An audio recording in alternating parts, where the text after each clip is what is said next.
You want to support Roland Martin Unfiltered? Be sure to join our Bring the Funk fan club. Every dollar that you give to us supports our daily digital show. There's only one daily digital show out here that keeps it black and keep it real as Roland Martin Unfiltered. Support the Roland Martin Unfiltered daily digital show by going to RolandMartinUnfiltered.com.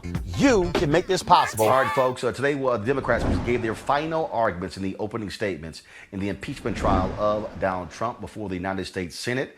Last night, Congressman Adam Schiff closed very strong, challenging Republicans as to whether or not, challenged the entire United States Senate as to whether or not they would allow Donald Trump to completely run roughshod over the U.S. Constitution. They also made it clear that there needs to be witness testimony. This comes after ABC revealed today an audio recording of Donald Trump telling Lev Parnas to take the ambassador out in Ukraine.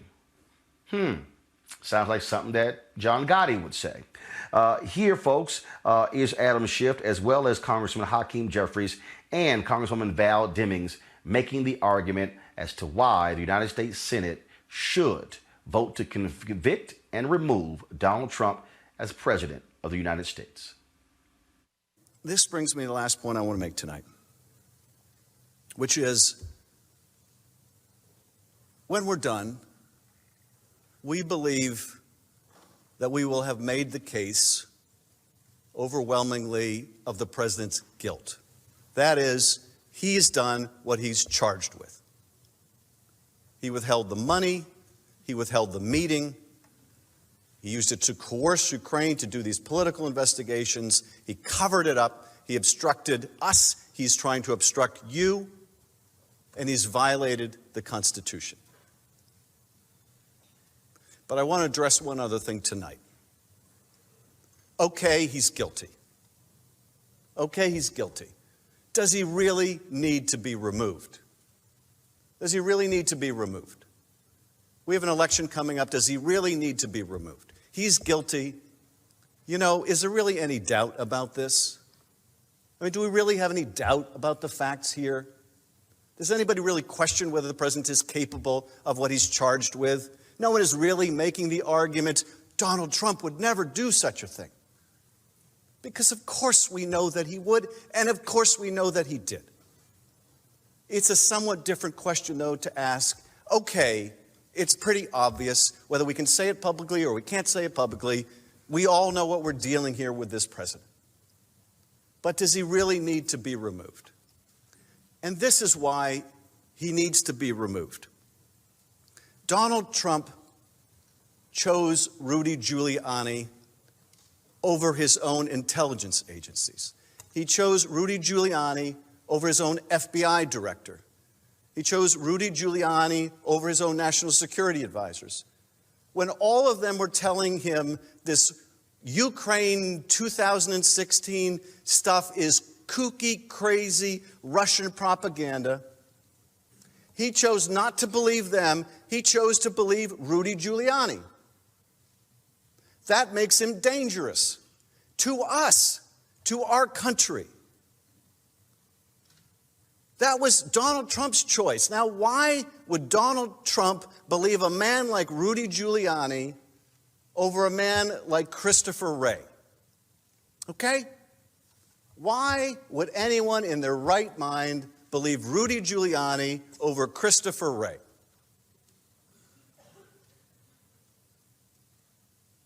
Because he wanted to, and because what Rudy was offering him was something that would help him personally.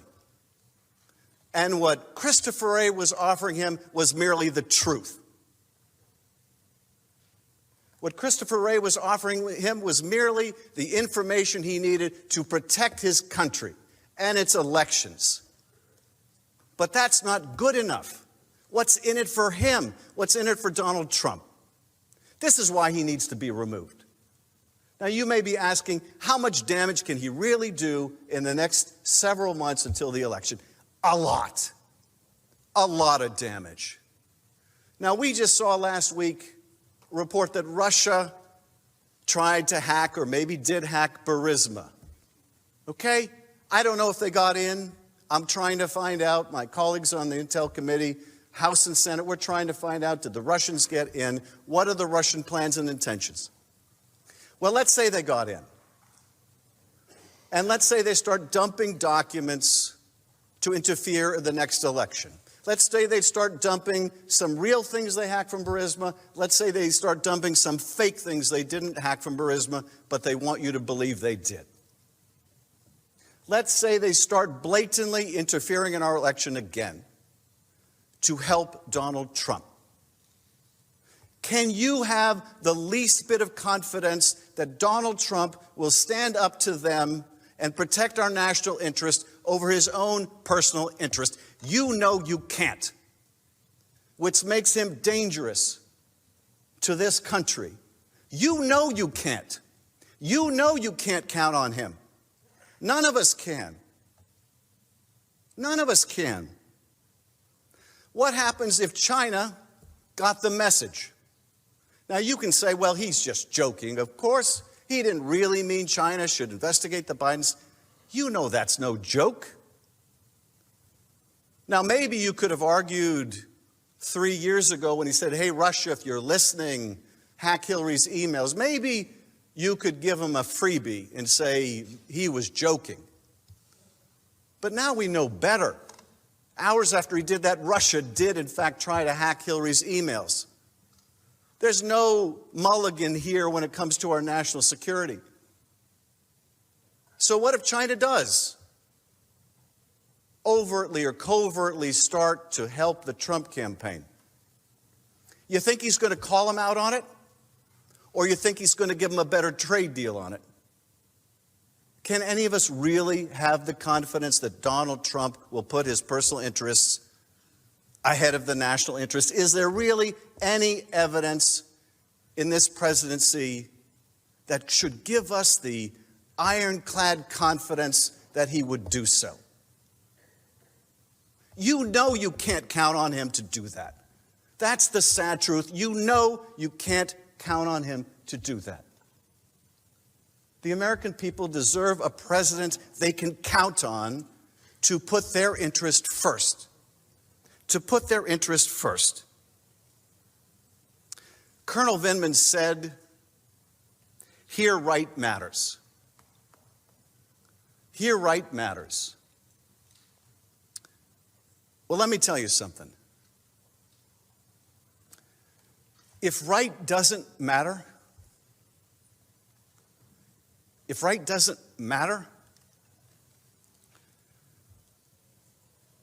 doesn't matter how good the Constitution is.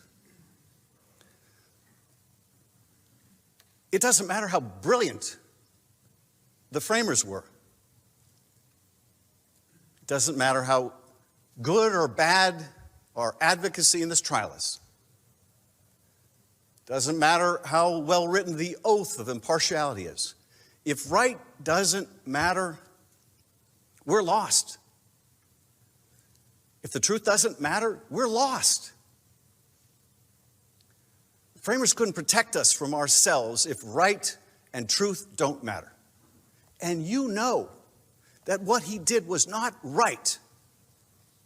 You know, that's what they do in the old country that Colonel Vindman's father came from, or the old country that my great-grandfather came from, or the old countries that your ancestors came from, or maybe you came from.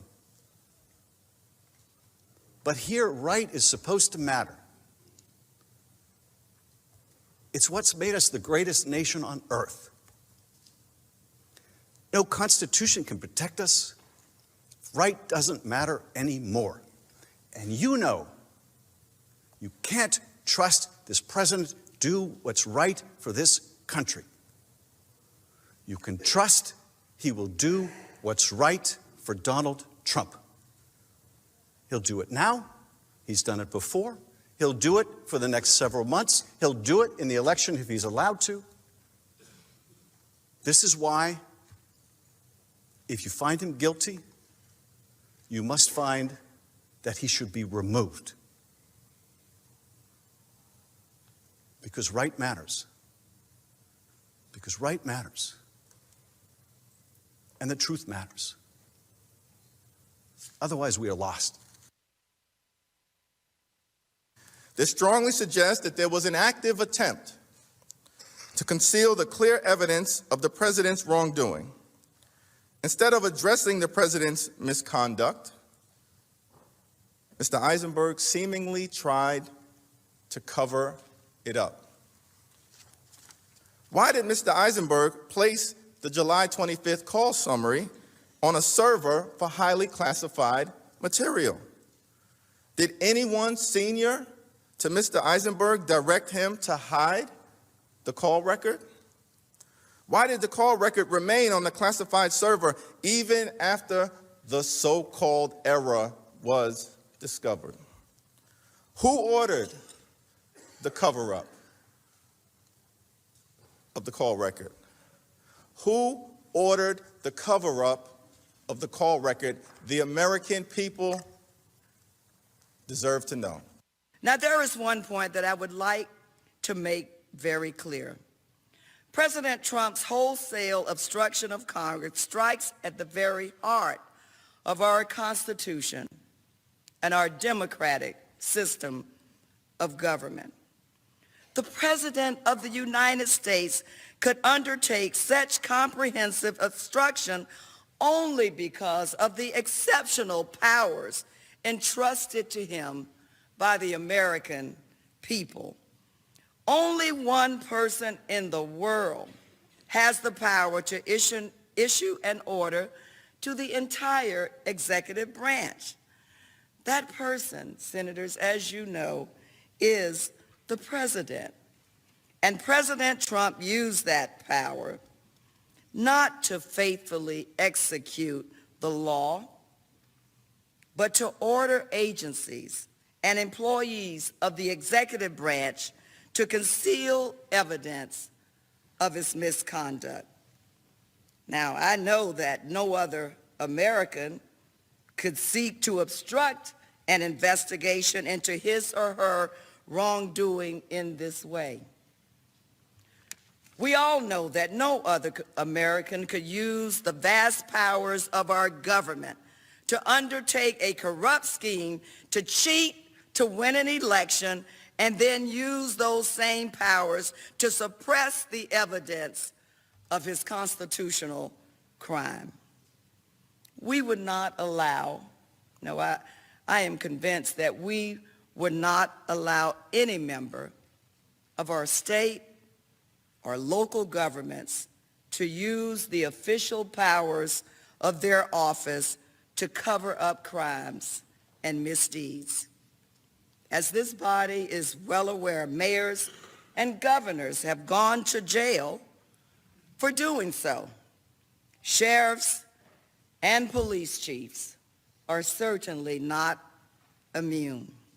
If we allow President Trump to escape accountability, we will inflict lasting damage on the separation of powers among our branches of government. I want to start with you, Pam. When you looked at how Democrats laid out their case, the videos, using videos previously of Senator Lindsey Graham, of Alan Dershowitz.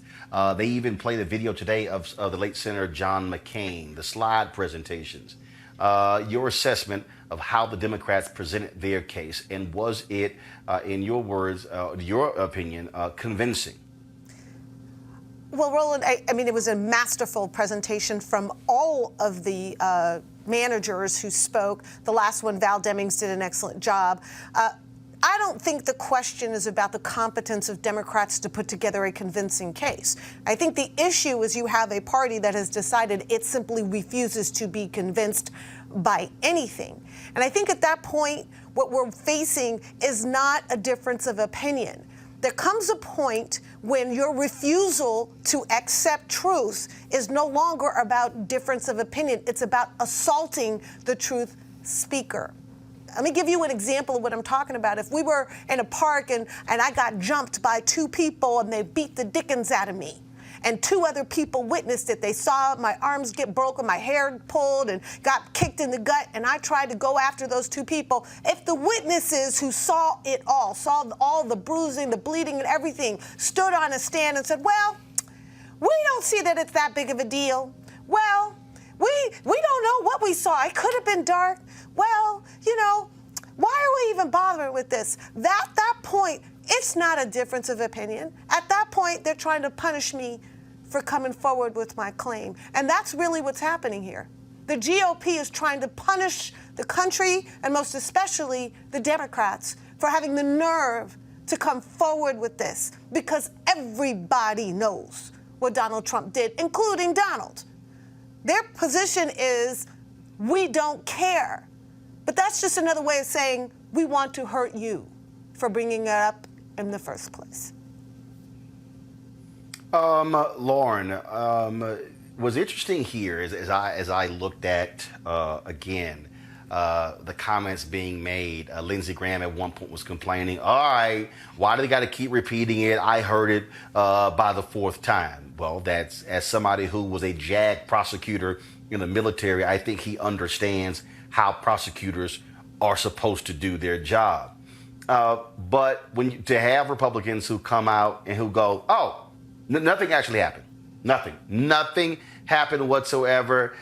It's sort of like la, la, la, la, la, la, la, la. I don't want to hear anything. I mean, they literally sound like spoiled children. As you listen to what took place, it is undeniable that Donald Trump used the power of the presidency to withhold aid to Ukraine in order to get them to investigate a political rival. It is undeniable.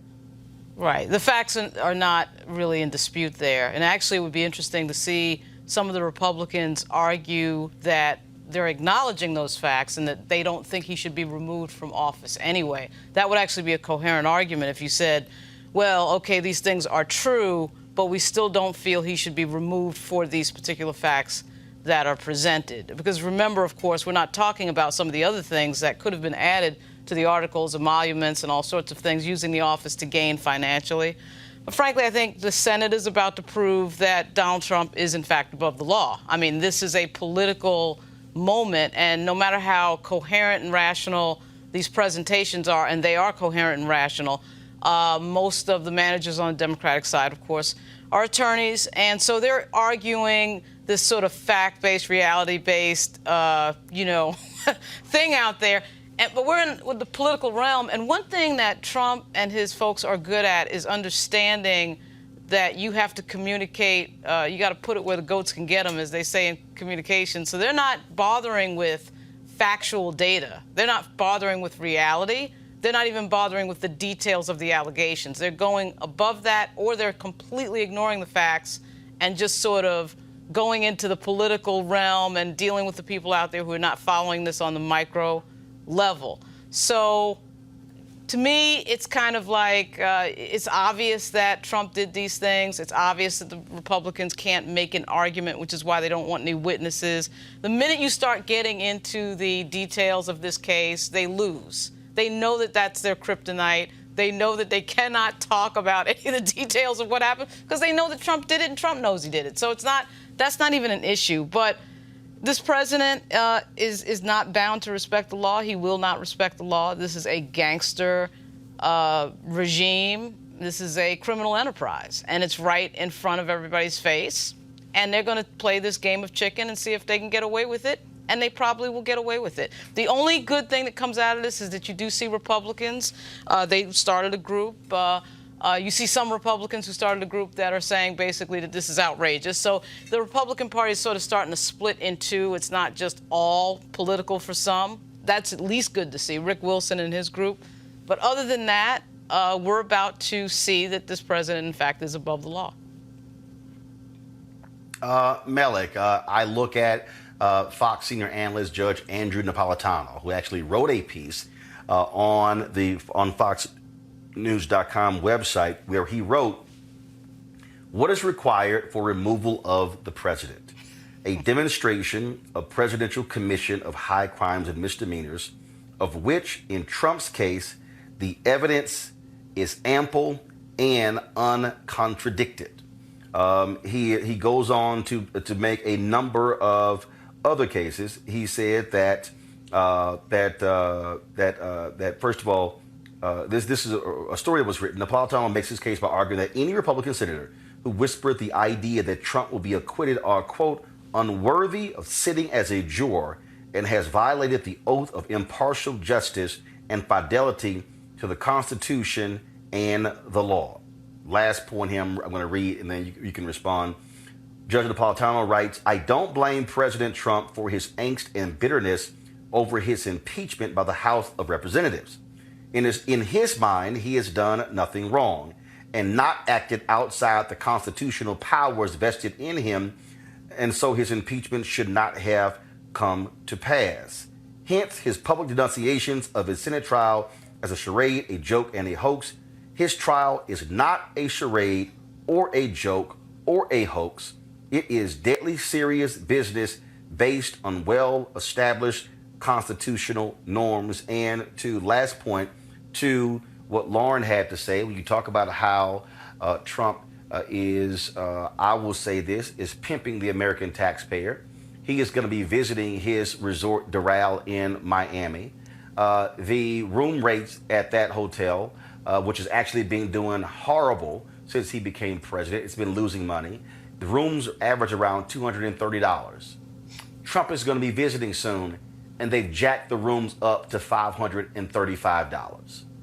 This is somebody who is literally pimping the American taxpayer and profiting off of the presidency. Your response? Yeah, obviously I disagree with that. I mean, the notion that a city or a hotel jacks up prices for particular events, that's not something that's uncommon. But Mellie, this is not Mellie. Hold on. Okay, Roland. I'll just here we go. Hold up, Mellie. This is not a particular event. Here we go, Roland. No, Mellie, this is not a particular event. I know, but I said 5 seconds worth of things. Hold up. You let your other two guests talk. I said 5 seconds, and so now you have to cut me off. Hold up. Okay, Hold up. No, follow me. I'm going to I'm going to explain to you what the event is. I'm going to let you talk. No problem. There is no event. This isn't like the Super Bowl. He's going there. And they are purposely jacking it up because he is going to be bringing, and the Secret Service and staff will be taking up all these rooms. That's what they're doing. Go ahead. Yeah, so this is not something that's uncommon. I don't agree with the decision to do it, but that a hotel jacks up prices is not something that's uncommon.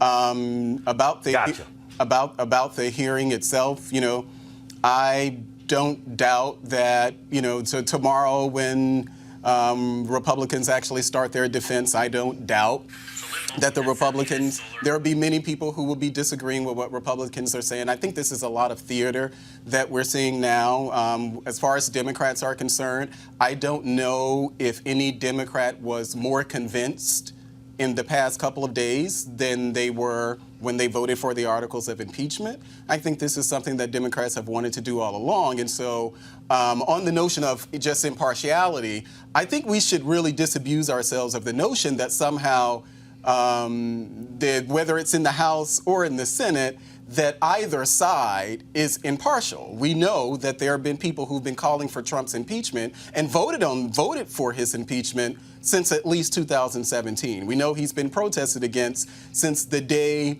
after he won his election. So that people aren't impartial really is something that's kind of both sides do that. I don't think that the senators are going to be any less more impartial than Democrats are. I think people have actually chosen sides. So you have people, Democrats are going to believe, and they believe that Trump, even during the Mueller investigation, because we had those 11 instances that Mueller cited that were impeachable, we just did not get there because this came up. So those same people who believe that are the same people who are going to believe this. Even the presidential candidates that we have out there now who were calling for his impeachment before the House actually voted on the articles, before witnesses actually testified. So that people are, that this is the politics of the day. But I did want to correct something that you said about the Parnas guy or something, the ABC story. Well, the ABC story never actually said that Trump instructed Parnas. He was actually instructing his chief of staff. Now his deputy chief of staff. Now we can make the argument that that's not something that he should be doing. We know that that's the president. Why is he? First of all, let's be real clear. Why is he talking to Lev Parnas about getting rid of an ambassador? Second of all, let's deal with this here. Donald Trump has lied by saying he didn't know who Lev Parnas was. He just sort of took a picture. There's an audio recording of you having a conversation with him. Why is Lev Parnas and Rudy Giuliani working to oust a U.S. ambassador? If you want to get rid of somebody, it's the State Department's job. Also, why did American security personnel tell this ambassador, you need to get on the next plane because they felt that she was being targeted? Well, that's something that... And Parnas is on record as saying they were targeting her and they were threatening her. I'm sorry, where do you think you got the nod to threaten the Ukrainian ambassador? Who told you that? Well, that's we know that this is a lot of, and I would say that's more of a gangster-like move. But again, Donald Trump actually asked that. What gangster was Lev Parnas and Rudy Giuliani working with and doing the bidding for? So, as I said, that's more of a gangster move, but we should No. I need you to answer the question. See, if you're going to call something a gangster move, you need to name the gangster. But who was Lev Parnas and Rudy Giuliani working on behalf of? But we should not ignore the fact that, of course... No. Mellie, I need you to answer. Roland, who was Lev Parnas and Rudy Giuliani working on behalf of? So, as we know, that they were in that room with Donald Trump, so I would assume that that person actually is Donald Trump. But again, so he was actually And in fact, according to the transcript... according to the transcript... Here we go. Mellie, according to the transcript... No. I'm stating facts. Yeah, and I just told you the fact that you actually did not tell the truth on air about, but here's the deal. According to the transcript that Donald Trump always references, in the transcript, he tells the Ukrainian president, you're going to hear from Rudy Giuliani. Yeah, well, I'm someone who actually believes that Donald Trump should really get rid of Giuliani. I didn't think that Giuliani should have been on Donald Trump's team, even when he was floating around that he was possibly going to be the Attorney General. And I think at some point it ended up being Secretary of State. I'm one of those who believes that Rudy Giuliani has not served the president well at all. But there are people who like Giuliani, and Trump has a relationship with him, but I don't think that he actually has served the president well at all. But, Roland, this is the product of people who are arrogant criminals who are going to stare you down. As somebody who's born in the Bronx, this is the New York way. Yeah, but we are going to dare you to stop us. You are not going to make us stop. We are going to do what we want. We were going to break the law. We were going to do what other presidents haven't done. And we're going to see if you stop us. That is what Donald Trump is doing. And the Senate is not going to, they're not going to stop him. They're not going to stop him. They're going to watch him break the law. They're going to, these facts are in evidence. These are not things, this is like arguing about whether or not today is Friday. We know that Trump did these things. So we don't need to go over the details and go back and forth. It happened. He did it. So the question then is, what are we going to do about it? And the answer is nothing if, in fact, we know our politics well, which we do. We're watching Mitch McConnell. They're going to do nothing about it for a multitude of reasons. And Pam, here's the deal here, Pam. Hold on, I'm pulling Pam in here. Here's the deal, Pam. Congressman Adam Schiff stands there and says, guys, he is going to do this again. Yes, he is. Right. Donald Trump is on record as saying, yes, if a foreign entity had any dirt on a political rival, I would want to see it. Right. Donald Trump... The only reason the Ukrainian money was released was because Democrats in the House found out what he did and busted them. They said, okay, we got to release the money. Donald Trump, him being impeached, him being investigated, the Mueller report, Speaker of the House Nancy Pelosi was right when she said, folks, don't worry. He is going to impeach himself. And that's exactly what he did.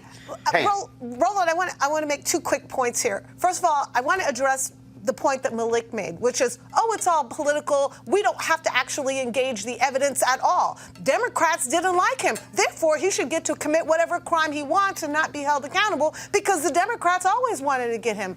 That is one of the most intellectually dishonest and superficial. Wait a minute. Who said that? If you're going to actually accuse me of saying something, who actually said that? Because I actually never said that. No, but I mean, it's literally, so if you want to do a performance, we can do a performance. That is the exact But don't sit on the panel and said. say something that there's an actual recording of me not saying. No, but that's exactly what you said. But that's literally... It's political. But it's literally not what I said. There's no impartiality. But it's literally not what I said. So if you're going to quote me, then you should actually do a better job of actually quoting. That's exactly what you were implying. That's exactly what you were saying. So now it's an implication and not what I actually said. It is exactly what you said. Which is exactly what I said, that I didn't say that. Which is exactly what you were saying. Unfortunately, I didn't get a real... Exactly what you were saying. That because Democrats wanted to get at Donald Trump from the very beginning, we don't actually have to engage what he did. Listen, everybody stop talking.